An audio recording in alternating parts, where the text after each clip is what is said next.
Good morning everyone, it's James from Grand Solar Minimum UK on Facebook. How are we all doing today? Let's have a look at what's going on in the world.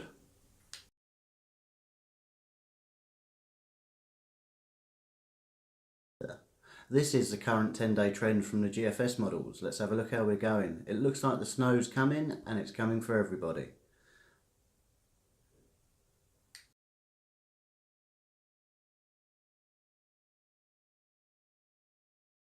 So just to recap, within 10 days we're all pretty much going to see some snow. Yay!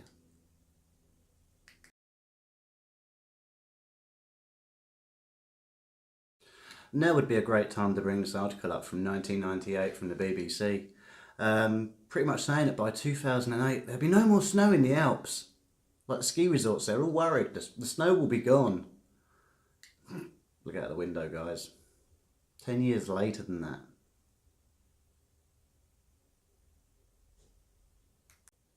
Okay, it looks like this guy's turned coat on his fellow players. Basically come out and said, I'm a skeptic. I don't really believe in climate change. He's written 130 peer-reviewed papers and 9 books.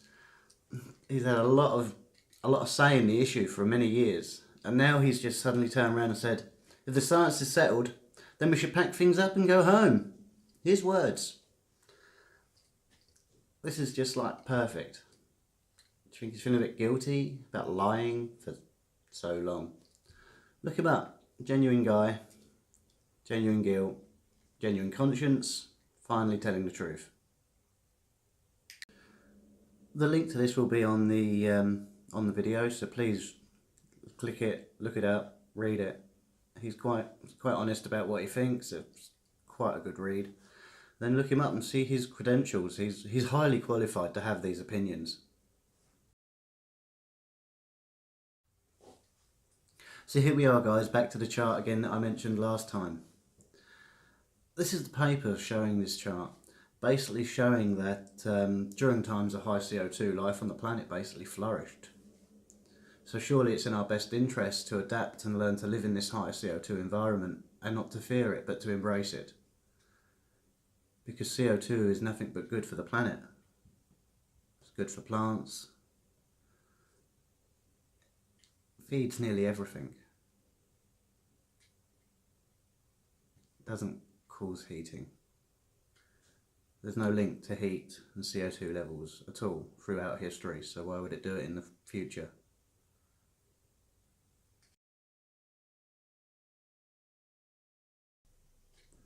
It says here, scientists have also observed that the concentration of atmospheric CO2 increases during periods of warming.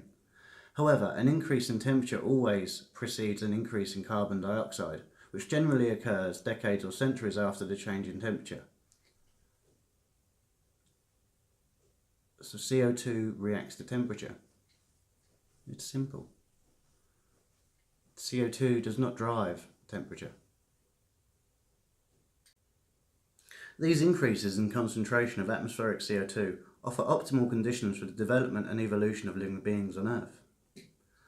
Human beings should adapt to these natural changes by means of science and technology. Okay, so as you can see, this other chart now shows that when the planet gets warmer, the sea goes up. When the planet gets colder, the sea goes down. So they're right. Ice caps do melt and the sea does rise a bit. Makes sense. No one's denied that. Just like to look at this last little line here of the paragraph. It is important to note that sea levels have fallen through time and that geological CFA phase are not always possible nowadays because the Earth is cooling, not warming. So here we are, the link between CO2 and sea levels. In this graph we can clearly see the increase in the concentration of atmospheric carbon dioxide always follows drops in sea level. Since the drops in sea level are caused by oceans cooling, the load of carbon dioxide released in the atmosphere is much smaller than the load released into the atmosphere when the oceans are warming.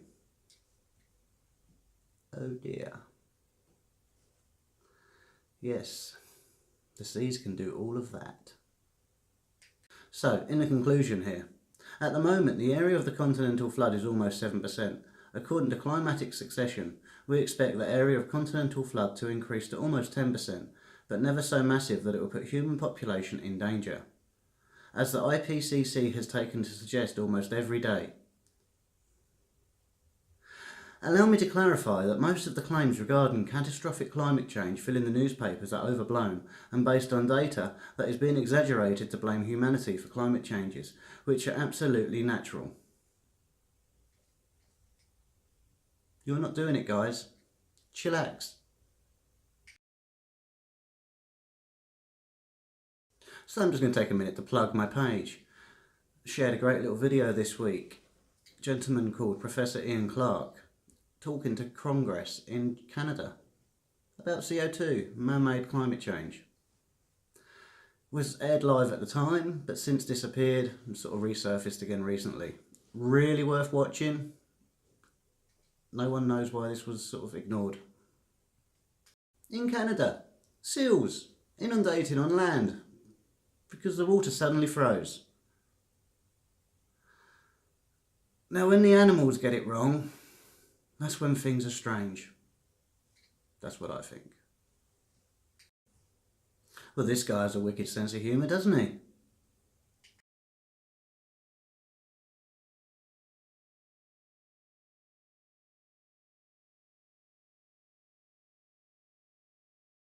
Oh, they're so cute and lost.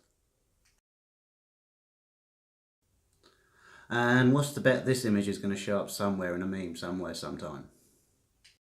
Okay, can anyone tell me what this is right here?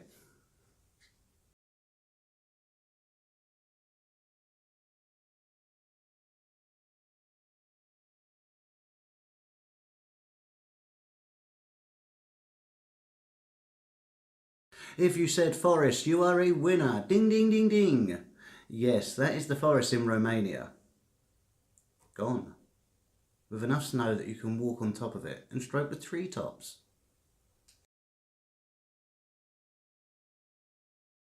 That's a whole forest under snow. Wonder where the animals are. Like, that's nuts. That's just crazy. I've never seen that before, but it stinks of solar minimum.